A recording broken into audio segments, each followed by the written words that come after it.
har bitta xonadonga kerak narsani aytdik. Suv bo'ladi-da, kranli suv.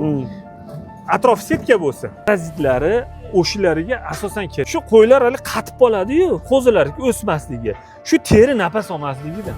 Hozirgi yoz kunlarida bir haftada bir eng kami kasalligi bu qo'tir degani parazitda endalik kanalar. Bitta cho'miltirib olib keling, ashta qoladi. Mana qo'ringiz toza zo'r turadi. Bahorda bir 15-20 kun yangi chiqqan maysada ichib ketadi. Undan keyin sirazi quyoshning nurida bu o't o'ziga pishadi o'zi tezda. Chorvangiz uchun yem tayyorlashda ko'p vaqt sarflayapsizmi? Unga biz yechimni topib qo'ydik. Bunda sizga Chusmaster yordamga keladi. Bu drabilkamizda ho'l quruq hashaklaringizni 1 sm dan 10 sm maydalash mumkin. Makka bug'doy arpalaringizni yem holatda keltirish mumkin. Dastavkalarimiz butun O'zbekiston bo'yicha xonadoningizgacha yetkazib beramiz. Mutlaq tekin. Mahsulotimiz qiziq bo'lsa, pastdagi nomerlarga aloqaga chiqishingiz mumkin. Qarang. Bu har bitta xonadonga kerak narsani aytdik. Chorva aytganga bu mishalka. Mana bu sabzavot. Endi biz qo'yni cho'miltirgan moyka kerak. Qarang. 70 sm bo'lsa, Xo'p, eni. Bu yog'i bir 2,5 metr bo'lsa. Xo'p. Bu yoqdan tushsin qo'y, ichi to'la bu nima suv bo'ladi-da, kranli suv. Atrof setka bo'lsa, juda ham oson buni konteynerli materialdan qilsiz bo'ladi. Bu yoqdan qo'yni tashlasangiz, u yoqdan chiqib ketish kerak. Chiqib ketadi. Zo'r narsa bo'ladi. Albatta kerak. Nimaga? Qo'yni cho'miltirgani, teri kasalliklari, qo'tir, ustki parazitlari o'shalariga asosan kerak bo'ladi. Endi ko'pincha chorva sohasida blogerlar bor-ku. Blogerlarning fikri cho'miltirmaslik kerak. Nega? Stress bor. Yo'q, cho'miltirmas.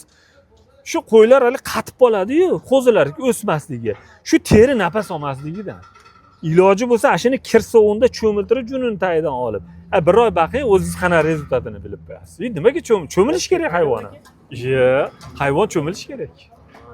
Albatta cho'milish. Siz shuni qilib bering. Bir oyda necha marta cho'milish kerak? O'rtacha. Hozirgi yoz kunlarida bir haftada bir eng kami. O'z yoz kunlarida. Endi qishda to'g'ri cho'miltira olmaysiz. Kuzda bitta cho'miltirib qo'ysangiz, misol parazitlardan xoli bo'ladi. Bahorda albatta cho'miltirish kerak. Ashunda qo'tir kasalligi, bu qo'tir degani parazitda endalik kanalar. Badanlarda turadi, yashaydi. Ha, kralin qo'shiladi. U nimalarni aytib beraman. Misol uchun biz oldin cho'miltirganda oddiy suvda cho'miltirardik-da, shunday. Yo'q, kralin qo'shiladi.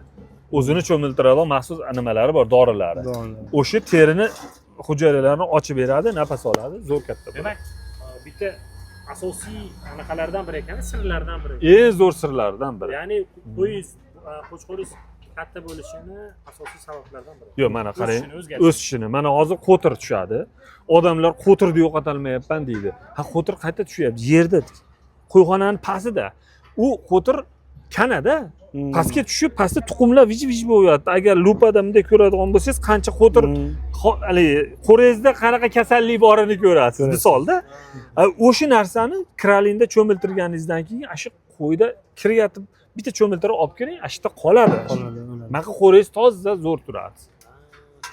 Ha, shuda. Keyin mana hozir bizda oldin bobom rahmatli aytibdilar, qo'yga ho'l anaqa o't bermadirdi. U rostdan zararmi? Nega? Qo'yga berish kerak. Boshqa narsa bo'ladi. Yo'q, bahorda bir 15-20 kun yangi chiqqan maysada ichib ketadi. Undan keyin sirazi quyoshning nurida bu o't o'ziga pishadi o'zi tezda. Hozir kuzgi qo'y, agar hayvonda baxtsiz bor-u, bilasizmi, salqin joyda o't yemaydi, oftobdagi, adirdagi shu quruq o't bo'lsa ham yeydi. Nimaga? Pishgan o't maza shunda. Shoptolini ham o'rasini yemaydi, pishganini, yumshog'ini yeydi, ishga boradi. Keyin ko'plar tagini quruq tutgan deydi-ku. Ko'plar bilsangiz tagiga umuman e'tibor ham bermaydi. Qo'ydimi? Qo'y tagiga. Qanday kasallik? Yo'q, qo'ydi. Albatta tagi quruq turish kerak.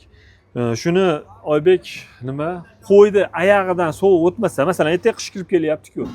Oyog'idan sovuq o'tmasa, tevasdan misol qor o'tmay tursa, qo'y so'qatmaydi. Biz paketlar bilan atrofini o'rab. Yo'q, ashunda anaqa parazitlar ko'payib ketadi-da, kanalitlari. Shunda. Mana bu o'zi bizni misol qo'ylarimiz bor. Qorlarda tug'ib bolasini yetalab yuradi u qo'ylar. Jaydari qo'ylar bor O'zbekistonda, ko'k jaydari qo'ylar. Ana shular bo'ladi. Endi nima desa bo'ladi? Tay doim quruq turishi kerak.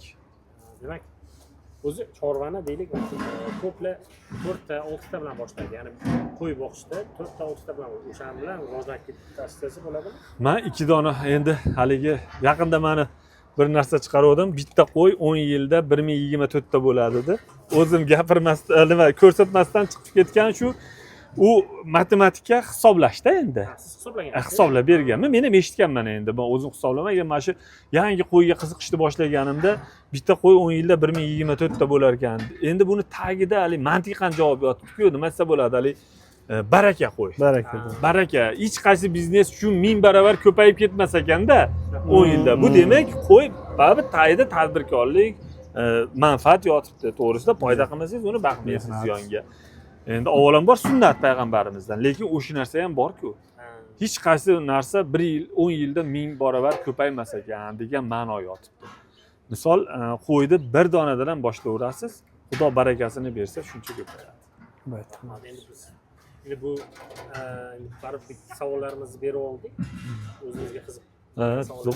Javobini oldik. Mabodo kimgadir qiziq ko'radi-da. Oladi. Sizni Instagramingizda narsa ko'p ekan. Shuning bir 2000 ta 3000 ta savolga javob bor ekan Instagram rejalaringizda. Yo'q, men to'g'ri tushunasiz. Men oddiy bloger, endi masalan qiziqib kelyapman. Men bir chorvador odamman. O'zimni bilganlarimni Instagramga qo'yyapman. Lekin men ulgumas ekanman. Uni hammasiga javob bergan. Demoqchi bo'lganim, video bilan javob berar ekansiz. Misol uchun deylik, bizni oyog'im, qo'ylarimizni oyog'i og'rib qoldi, suv ajratib oldi. Uni suv ajratdi, lekin og'rib qoldi, yurolmay qoldi. Siz endi uni ko'rib, videosini ko'rib fikringiz berasiz. U sharoitda qanaqa tuzatish. Demoqchi bo'lgan nechta 100 tadan ko'p savolga javob bergan ekansiz videolar bilan. Shunaqa. Men misol bir kunda to'g'risi 1000 ga yaqin obunachi qo'shiladi Instagramimga. 1000 tadan endi bo'lmadi deganda 200 ta odam savol beradimi? Bu savolga ertamandan kechgacha boshqa ish qilmasdan 5 kishi o'tirsa ham javob bera olmaydi-da, ulgumaydi. Qo'limdan kelgancha imkon qadar kiraman, yozaman, javob qaytaraman, lekin o'zim qiziqaman. Chorva sohasidagi savol-javobga qiziqaman. Nimaga? Odam menga savol beryaptimi? U 30 yil ag'ida men misol 30 yildan beri shu ishni qilayotgan bo'lsam, meni hayotimda bo'lib o'tgan narsani gapiryapti-da u odam. Bo'ldi deyman, sraz javobini beraman. Tajriba asosan. Albatta.